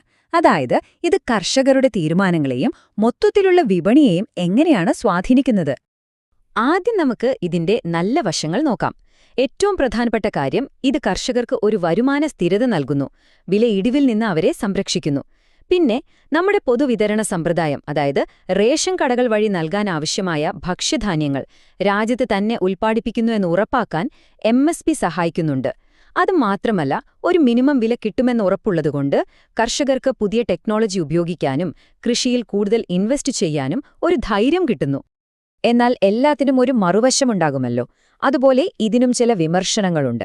ഏറ്റവും വലിയ വിമർശനം MSP കൂടുതലും നെല്ലിനും ഗോതമ്പിനും കാര്യക്ഷമമായി നടപ്പിലാക്കുന്നതുകൊണ്ട് കർഷകർ മറ്റു വിളകളിലേക്ക് മാറാൻ മടിക്കുന്നു എന്നതാണ്. ഇത് വിളവൈവിധ്യത്തെ ഇല്ലാതാക്കുന്നു. പഞ്ചാബ്, ഹരിയാന പോലുള്ള സ്ഥലങ്ങളിലെ ജലക്ഷാമത്തിന് പോലും ഇതൊരു കാരണമായി പറയാറുണ്ട്. പിന്നെ സർക്കാരിന് ഇത് വലിയൊരു സാമ്പത്തിക ബാധ്യതയാണ്. അതോടൊപ്പം പലപ്പോഴും ഇതിന്റെ ഗുണം കിട്ടുന്നത് ചെറുകിട കർഷകരെക്കാൾ കൂടുതൽ വലിയ ഭൂവുടമകൾക്കാണ് എന്നൊരു വിമർശനവും ശക്തമായി നിലനിൽക്കുന്നുണ്ട്. അപ്പോ നമ്മൾ ചിന്തിക്കേണ്ട ഒരു പ്രധാന ചോദ്യം ഇവിടെയുണ്ട്. കർഷകരുടെ ക്ഷേമത്തിന് തീർച്ചയായും ഒരു വിലപിന്തുണ സംവിധാനം ആവശ്യമാണ്, അതിൽ സംശയമില്ല. പക്ഷേ നിലവിലുള്ള ഈ രീതികൾ ദീർഘകാലത്തേക്ക് രാജ്യത്തിന് ഗുണകരമാണോ, അതോ സർക്കാർ ഇടപെടലിനെ മാത്രം ആശ്രയിക്കാതെ വിപണിയുമായി ബന്ധിപ്പിച്ചുകൊണ്ടുള്ള പുതിയ മാർഗങ്ങൾ നമ്മൾ കണ്ടെത്തേണ്ടതുണ്ടോ? ഈ ഒരു ചിന്തയോടെ ഇന്നത്തെ ഈ ചർച്ച നമുക്കിവിടെ അവസാനിപ്പിക്കാം. എല്ലാവർക്കും നമസ്കാരം. ഇന്ത്യയുടെ ഫുഡ് സെക്യൂരിറ്റിയെപ്പറ്റി നമ്മൾ സംസാരിക്കുമ്പോൾ പലപ്പോഴും ശ്രദ്ധിക്കാതെ പോകുന്ന എന്നാൽ വളരെ പ്രധാനപ്പെട്ട രണ്ട് കാര്യങ്ങളുണ്ട്. സ്റ്റോറേജ് ഇൻഫ്രാസ്ട്രക്ചർ, പിന്നെ ബഫർ സ്റ്റോക്ക് മാനേജ്മെന്റ്. ഒഴിവാക്കാൻ പറ്റാത്തൊരു ഏരിയയാണ്. നമ്മുടെ രാജ്യത്ത് എങ്ങനെയാണ് ഈ ഭക്ഷ്യധാന്യങ്ങളൊക്കെ സംഭരിക്കുന്നത്? എന്തിനാണ് ഒരു കരുതൽ ശേഖരം വെക്കുന്നത്? ഇതിൻ്റെയൊക്കെ ലോജിസ്റ്റിക്സ് എന്താണ്? വാ, നമുക്കിതിൻ്റെ പ്രവർത്തനങ്ങളിലേക്കൊന്ന് ഇറങ്ങിച്ചെല്ലാം. ഓക്കെ, അപ്പം നമുക്ക് കാര്യത്തിലേക്ക് കടക്കാം. ഇന്നത്തെ ഈ ചർച്ചയിൽ നമ്മൾ 4 പ്രധാനപ്പെട്ട കാര്യങ്ങളാണ് നോക്കാൻ പോകുന്നത്. ഒന്നാമത്തത്, എന്താണ് ഈ ബഫർ സ്റ്റോക്ക്, അതിൻ്റെ നോംസ് എന്തൊക്കെയാണ്. രണ്ടാമത്, പ്രൈസ് സ്റ്റാബിലൈസേഷൻ ഫണ്ടിനെപ്പറ്റി നമ്മൾ പഠിക്കും. പിന്നെ വരുന്നത് ഡീസെൻട്രലൈസ്ഡ് പ്രൊക്യൂർമെന്റ് സ്കീമാണ്. സംഭരണം എങ്ങനെയൊക്കെ കാര്യക്ഷമമാക്കാമെന്ന് നോക്കാം. അവസാനം, ഇന്ത്യ നേരിടുന്ന സ്റ്റോറേജ് ഇൻഫ്രാസ്ട്രക്ചർ വെല്ലുവിളികളും അതിനെ മറികടക്കാനുള്ള വഴികളും.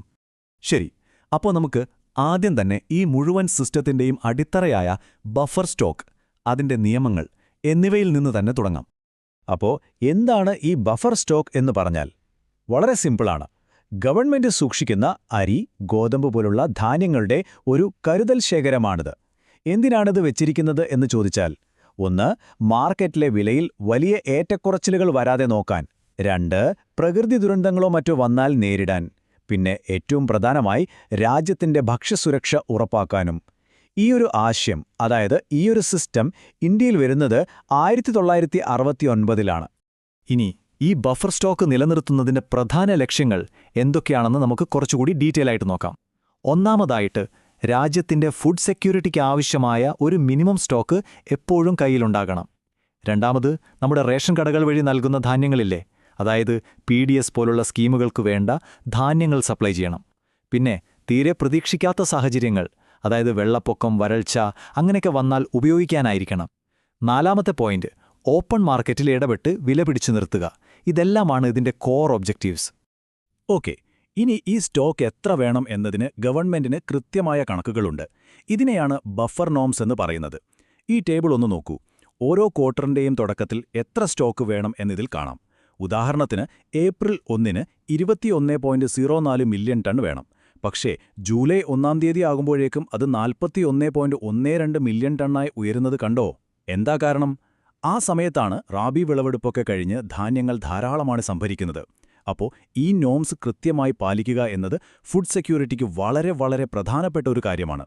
ശരി, അപ്പോൾ നമ്മൾ ബഫർ സ്റ്റോക്കിനെ പറ്റി സംസാരിച്ചപ്പോൾ അരിയുടെയും ഗോതമ്പിന്റെയും കാര്യമാണ് പ്രധാനമായും പറഞ്ഞത്, അല്ലേ? പക്ഷേ ഉള്ളി, ഉരുളക്കിഴങ്ങ്, പയർവർഗ്ഗങ്ങൾ ഇവയുടെയൊക്കെ വില പെട്ടെന്ന് കൂടുമ്പോൾ എന്തു ചെയ്യും? അതിനൊരു പ്രത്യേക സംവിധാനം വേണ്ടേ? അവിടെയാണ് പ്രൈസ് സ്റ്റെബിലൈസേഷൻ ഫണ്ട്, അതായത് PSFന്റെ റോൾ വരുന്നത്. എന്താണ് ഈ പ്രൈസ് സ്റ്റെബിലൈസേഷൻ ഫണ്ട്? ഇത് 2015-ൽ തുടങ്ങിയൊരു സെൻട്രൽ സെക്ടർ സ്കീമാണ്. ഇതിന്റെ പ്രധാന ജോലി എന്താണെന്ന് വെച്ചാൽ ഉള്ളി, ഉരുളക്കിഴങ്ങ്, പയർവർഗ്ഗങ്ങൾ, അതായത് പെട്ടെന്ന് വില കയറി പോകാൻ സാധ്യതയുള്ള ചില സാധനങ്ങളുണ്ടല്ലോ, അവയുടെ വില നിയന്ത്രിക്കാൻ വേണ്ടി മാർക്കറ്റിൽ ഇടപെടുക എന്നതാണ്. വില വല്ലാതെ കൂടുമ്പോൾ ഗവൺമെന്റ് ഈ ഫണ്ട് ഉപയോഗിച്ച് സ്റ്റോക്കുള്ള സാധനങ്ങൾ മാർക്കറ്റിലേക്ക് ഇറക്കും. അങ്ങനെ വില കുറയ്ക്കും.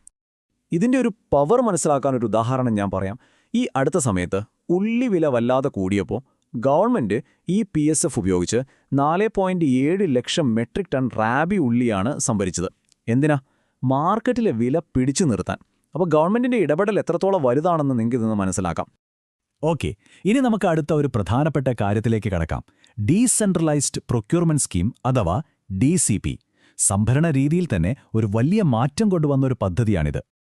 അപ്പോൾ ഈ DCP സ്കീം എങ്ങനെയാണ് വർക്ക് ചെയ്യുന്നത്? സംഭവം വളരെ സിമ്പിളാണ്. പണ്ട് എന്തായിരുന്നു സ്ഥിതി?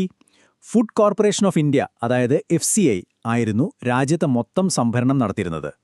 പക്ഷേ DCP വന്നപ്പോൾ ചില സംസ്ഥാനങ്ങളെ ഈ ജോലി ഏൽപ്പിച്ചു. അവർ തന്നെ അവരുടെ കർഷകരിൽ നിന്ന് ധാന്യങ്ങൾ സംഭരിക്കും, അത് അവിടുത്തെ ഗോഡൌണുകളിൽ സൂക്ഷിക്കും, എന്നിട്ട് ആ സംസ്ഥാനത്തെ ആവശ്യങ്ങൾക്കായി വിതരണം ചെയ്യും. ഇതിന്റെ ഏറ്റവും വലിയ ഗുണമെന്താണെന്നോ, FCIയുടെ തലവേദന ഒരുപാട് കുറഞ്ഞു. ഒരു സംസ്ഥാനത്ത് നിന്ന് മറ്റൊരിടത്തേക്ക് ധാന്യങ്ങൾ കൊണ്ടുപോകുന്നതിന്റെ ഭീമമായ ട്രാൻസ്പോർട്ടേഷൻ ചെലവ് കുറയ്ക്കാൻ പറ്റി.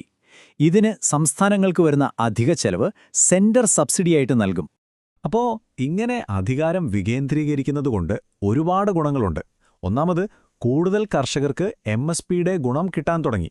രണ്ടാമത്, റേഷൻ വിതരണം അതായത് PDS കൂടുതൽ എഫിഷ്യൻ്റായി. പിന്നെ ഒരു രസകരമായ കാര്യം, ഓരോ സ്ഥലത്തെയും ആളുകൾക്ക് അവരുടെ ടേസ്റ്റിനനുസരിച്ചുള്ള ധാന്യങ്ങൾ കിട്ടാൻ തുടങ്ങി. കാരണം സംഭരിക്കുന്നത് അതേ സംസ്ഥാനം തന്നെയാണല്ലോ. പക്ഷേ ഏറ്റവും വലിയ നേട്ടമെന്ന് പറയുന്നത് FCIയുടെ ട്രാൻസ്പോർട്ടേഷൻ കോസ്റ്റ് വലിയ രീതിയിൽ കുറഞ്ഞു എന്നതാണ്. അപ്പോൾ നമ്മൾ ഇത്രയും നേരം സിസ്റ്റത്തെയും സ്കീമുകളെയും പറ്റിയൊക്കെ സംസാരിച്ചു അല്ലേ? ഇനി നമുക്ക് ഇതിൻ്റെയെല്ലാം ഭൗതികമായ അടിത്തറയെക്കുറിച്ച് സംസാരിക്കാം. അതായത് നമ്മുടെ സ്റ്റോറേജ് ഇൻഫ്രാസ്ട്രക്ചറിനെക്കുറിച്ച്. നമ്മുടെ സംഭരണ രീതിയിലിപ്പോൾ വലിയൊരു മാറ്റം വന്നുകൊണ്ടിരിക്കുകയാണ്. നമ്മൾ പതുക്കെ പരമ്പരാഗത ഗോഡൌണുകളിൽ നിന്ന് മോഡേൺ സ്റ്റീൽ സൈലോകളിലേക്ക് മാറുകയാണ്. എന്താണ് വ്യത്യാസം? പഴയ ഗോഡൌണുകളിൽ ധാന്യം പെട്ടെന്ന് കേടാകാനും നഷ്ടപ്പെടാനും സാധ്യത കൂടുതലാണ്. എന്നാൽ ഈ സ്റ്റീൽ സൈലോകളെന്ന് പറയുന്നത് വളരെ സയന്റിഫിക് ആയിട്ടുള്ള സ്ട്രക്ചറുകളാണ്. ധാന്യങ്ങൾ കൂടുതൽ കാലം കേടുകൂടാതെയിരിക്കും. ഇതിന്റെ പ്രവർത്തനങ്ങളെല്ലാം ഓട്ടോമേറ്റഡ് ആണ്. കാര്യക്ഷമത കൂടും. ഇപ്പോൾ ഇവ നിർമ്മിക്കുന്നത് PPP മോഡലിലാണ്, അതായത് പൊതു സ്വകാര്യ പങ്കാളിത്തത്തോടെ. സംഭരണ രംഗത്തെ പ്രശ്നങ്ങൾ പരിഹരിക്കാൻ ഇന്ത്യ ഇപ്പോൾ ഒരുപാട് ഹൈടെക് വഴികളാണ് നോക്കുന്നത്. സ്റ്റീൽ സൈലോകളുടെ കാര്യം നമ്മൾ പറഞ്ഞു. അതിന്റെ കൂടെ വരുന്ന ഒരു കിടിലൻ മോഡലാണ് ഹബ് ആൻഡ് സ്പോക്ക് മോഡൽ. സംഭവം ഇതാണ്: പ്രധാന റെയിൽവേ ലൈനുകളുടെ അടുത്തുള്ള വലിയ സൈലോകളാണ് ഹബ്ബ്. ഉൾപ്രദേശങ്ങളിലുള്ള ചെറിയ സൈലോകളാണ് സ്പോക്ക്. ഈ സ്പോക്കുകളിൽ നിന്ന് റോഡ് വഴി ഹബ്ബുകളിലേക്ക് ധാന്യമെത്തിക്കും. ഇത് ലോജിസ്റ്റിക്സ് വളരെ എളുപ്പമാക്കും. ഇതുമാത്രമല്ല, സെൻസറുകൾ ഉപയോഗിച്ച് ഗോഡൌണിലെ സാഹചര്യങ്ങൾ റിയൽ ടൈമായി മോണിറ്റർ ചെയ്യുന്ന സ്മാർട്ട് വെയർഹൌസസ് എന്നൊരു പൈലറ്റ് പ്രോജക്റ്റുണ്ട്. അതുപോലെ എല്ലാ പ്രവർത്തനങ്ങളും ഓട്ടോമേറ്റ് ചെയ്യുന്ന ഓൺലൈൻ ഡീപ്പോ മാനേജ്മെന്റ് സിസ്റ്റം അഥവാ ODMSഉം വരുന്നുണ്ട്. അപ്പോൾ നമ്മൾ ഈ ചർച്ചയുടെ അവസാന ഭാഗത്തേക്കെത്തുമ്പോൾ ഈ ഒരു ചോദ്യം വളരെ പ്രസക്തമാണ്. ഇന്ത്യയുടെ സംഭരണ സൗകര്യങ്ങൾ ആധുനികവൽക്കരിക്കുന്നത് വിളവെടുപ്പിനു ശേഷം നമുക്കുണ്ടാകുന്ന ഭീമമായ നഷ്ടം കുറയ്ക്കാനും അതുവഴി രാജ്യത്തിന്റെ ഭക്ഷ്യസുരക്ഷ ശക്തിപ്പെടുത്താനുമുള്ള ഏറ്റവും പ്രധാനപ്പെട്ട വഴിയാണോ? ഒന്ന് ആലോചിച്ചു നോക്കൂ. ഇത് വെറുമൊരു ഗോഡൌൺ പണിയുന്ന കാര്യമല്ല, മറിച്ച് നമ്മുടെ ഫുഡ് സെക്യൂരിറ്റി സിസ്റ്റത്തിന്റെ നട്ടെല്ല് ബലപ്പെടുത്തുന്ന ഒരു നിർണായക ചുവടുവെപ്പാണ്. നമസ്കാരം. ഇന്ന് നമ്മൾ വളരെ പ്രധാനപ്പെട്ട ഒരു വിഷയമാണ് ചർച്ച ചെയ്യുന്നത്: കാർഷിക സബ്സിഡികൾ. എന്താണിത്? എന്തിനാണിത് കൊടുക്കുന്നത്? ഇത് നമ്മുടെ കർഷകരെയും രാജ്യത്തെയും എങ്ങനെയാണ് സ്വാധീനിക്കുന്നത്? നമുക്ക് വിശദമായിട്ട് നോക്കാം. അപ്പോൾ ഈയൊരു വിഷയം നമുക്ക് വ്യക്തമായിട്ട് മനസ്സിലാക്കാൻ വേണ്ടി 4 ഭാഗങ്ങളായിട്ടാണ് നമ്മളിതിനെ നോക്കാൻ പോകുന്നത്. ഒന്നാമതായി, എന്താണ് കാർഷിക സബ്സിഡി എന്ന് നമ്മൾ നിർവചിക്കും. പിന്നെ എത്ര തരത്തിലുള്ള സബ്സിഡികളുണ്ട് എന്ന് നോക്കും. അടുത്തത് ഒരു വലിയ ചർച്ചാ വിഷയമാണ്: പണം കർഷകർക്ക് നേരിട്ട് കൊടുക്കുന്നതാണോ അതോ സാധനങ്ങൾക്ക് വില കുറച്ച് കൊടുക്കുന്നതാണോ നല്ലത് എന്നത്. അവസാനം ഈ വിഷയത്തിൽ ലോക വ്യാപാര സംഘടന അതായത് WTOയുടെ നിലപാട് എന്താണെന്നും നമ്മൾ പരിശോധിക്കും. അപ്പോൾ നമുക്ക് ആദ്യത്തെ ഭാഗത്തേക്ക് കടക്കാം. എന്താണ് കാർഷിക സബ്സിഡികൾ? ഇന്ത്യയെപ്പോലൊരു രാജ്യത്ത് എന്തിനാണ് സർക്കാർ കർഷകർക്ക് ഇങ്ങനൊരു സാമ്പത്തിക സഹായം കൊടുക്കുന്നത്? അതിന്റെ പ്രാധാന്യം എന്തായിരിക്കും? അതാണ് നമ്മൾ ആദ്യം മനസ്സിലാക്കാൻ ശ്രമിക്കുന്നത്. ഈ ചോദ്യം വളരെ പ്രധാനപ്പെട്ടതാണ്, അല്ലേ? എന്തുകൊണ്ടാണ് ഇന്ത്യയിൽ ഈ ഫാം സബ്സിഡികൾക്ക് ഇത്രയധികം പ്രാധാന്യം വരുന്നത്? നമ്മുടെ സാമൂഹിക സാമ്പത്തിക സാഹചര്യങ്ങളൊക്കെ ഇതിന് പിന്നിലുണ്ട്. നമുക്കതിന്റെ കാരണങ്ങളിലേക്കൊന്ന് ഇറങ്ങിച്ചെല്ലാം. കാർഷിക സബ്സിഡി എന്ന് കേൾക്കുമ്പോൾ ചിലർക്കൊരു കൺഫ്യൂഷൻ തോന്നും. പക്ഷെ സംഭവം വളരെ സിമ്പിളാണ്. സർക്കാർ കർഷകർക്ക് നൽകുന്ന ഒരു സാമ്പത്തിക സഹായമാണിത്. എന്തിനാണെന്നല്ലേ? ഒന്നുകിൽ അവരുടെ കൃഷിച്ചെലവ് കുറയ്ക്കാൻ സഹായിക്കും, അല്ലെങ്കിൽ അവർക്ക് വിപണിയിൽ നിന്ന് കിട്ടുന്ന വില കുറവാണെങ്കിൽ ആ നഷ്ടം നികത്താൻ ഒരു വരുമാന പിന്തുണ നൽകും. ചുരുക്കി പറഞ്ഞാൽ കർഷകന്റെ വരുമാനം ഉറപ്പാക്കാനുള്ള ഒരു വഴിയാണിത്. ഇനി ഈ കണക്കൊന്ന് ശ്രദ്ധിക്കൂ. നമ്മുടെ രാജ്യത്തിന്റെ മൊത്ത വരുമാനത്തിന്റെ അതായത് GDPയുടെ ഏകദേശം 2%, അത്രയും വലിയൊരു തുകയാണ് നമ്മൾ കാർഷിക സബ്സിഡികൾക്കായി ചെലവഴിക്കുന്നത്. ഇതൊരു ചെറിയ സംഖ്യയല്ലല്ലേ? രാജ്യത്തിന്റെ ബഡ്ജറ്റിനെ കാര്യമായി സ്വാധീനിക്കുന്ന ഒരു ചെലവാണിത്. അപ്പോൾ അതിന്റെ പ്രാധാന്യം നമുക്ക് ഇതിൽ നിന്ന് തന്നെ ഊഹിക്കാം. ശരി, അപ്പോൾ എന്താണ് സബ്സിഡി എന്ന് നമ്മൾ കണ്ടു. ഇനി അടുത്തതായിട്ട് ഈ സഹായങ്ങൾ എങ്ങനെയൊക്കെയാണ് കർഷകരിലേക്ക് എത്തുന്നത്, അതായത് പ്രധാനപ്പെട്ട സബ്സിഡികൾ ഏതൊക്കെ തരത്തിലുണ്ട് എന്ന് നമുക്ക് നോക്കാം. സബ്സിഡികളെ നമുക്ക് പ്രധാനമായും 2 ആയിട്ട് തിരിക്കാം. ഒന്നാമത്തേതാണ് ഇൻപുട്ട് സബ്സിഡീസ്. പേര് സൂചിപ്പിക്കുന്നത് പോലെ തന്നെ കൃഷിക്കാവശ്യമായ ഇൻപുട്ടുകൾ, അതായത് വളം, വൈദ്യുതി, വിത്ത്, ജലസേചനം, ഇതിനൊക്കെ വിലക്കുറച്ച് നൽകുന്നതാണ് ഇത്. ഉദാഹരണത്തിന് ഫെർട്ടിലൈസർ സബ്സിഡി, പവർ സബ്സിഡി ഒക്കെ ഇതിൽ വരും. ഇനി രണ്ടാമത്തെ വിഭാഗമാണ് ഇൻവെസ്റ്റ്മെന്റ് സബ്സിഡീസ്. ഇത് കൃഷിയുടെ ചെലവ് കുറയ്ക്കുന്നതിനേക്കാൾ കാർഷിക മേഖലയുടെ മൊത്തത്തിലുള്ള വളർച്ചയ്ക്ക് വേണ്ടിയുള്ളൊരു നിക്ഷേപമാണ്. പുതിയ ഗവേഷണങ്ങൾ പ്രോത്സാഹിപ്പിക്കുക, കർഷകർക്ക് ട്രെയിനിംഗ് കൊടുക്കുക, പരിസ്ഥിതി സൗഹൃദ കൃഷിക്ക് സഹായം നൽകുക, ഇതെല്ലാമാണ് ഇതിന്റെ ഭാഗമായി വരുന്നത്. ഓക്കെ, അപ്പോൾ സബ്സിഡികളുടെ പലതരങ്ങൾ നമ്മൾ കണ്ടു. ഇനി നമ്മൾ ഏറ്റവും പ്രധാനപ്പെട്ട ഒരു ചർച്ചയിലേക്കാണ് കടക്കുന്നത്. ഈ സഹായങ്ങൾ കർഷകരിലേക്ക് എങ്ങനെ എത്തിക്കണം? പണമായിട്ട് നേരിട്ട് കൊടുക്കണോ, അതോ സാധനങ്ങൾക്ക് വില കുറച്ചു കൊടുക്കണോ? ഇതിലേതാണ് കൂടുതൽ ഫലപ്രദം? ഇവിടെയാണ് ആ രണ്ട് രീതികൾ തമ്മിലുള്ള വ്യത്യാസം വരുന്നത്. ഒന്ന്, ഡയറക്റ്റ് സബ്സിഡികൾ, അതായത് പണം യാതൊരു ഇടനിലക്കാരുമില്ലാതെ നേരിട്ട് കർഷകരുടെ ബാങ്ക് അക്കൗണ്ടിലേക്ക് കൊടുക്കുന്നു. വളരെ സിമ്പിൾ. മറ്റേത് ഇൻഡയറക്റ്റ് സബ്സിഡികളാണ്. ഇവിടെ പണം നേരിട്ട് കൊടുക്കുന്നില്ല, പകരം വളം, വിത്തുകൾ, വൈദ്യുതി ഇതൊക്കെ കുറഞ്ഞ വിലയ്ക്ക് അവർക്ക് ലഭ്യമാക്കുന്നു. അപ്പോൾ പ്രധാന ചോദ്യം ഇതാണ്: ഏത് രീതിയാണ് കൂടുതൽ കാര്യക്ഷമം, ഏതിലാണ് നഷ്ടങ്ങൾ കുറവ്? ഈ ഇൻഡയറക്റ്റ് സബ്സിഡികൾക്കെതിരെ ഉയരുന്ന ഏറ്റവും വലിയൊരു വിമർശനമാണ് ഈ കാണുന്നത്.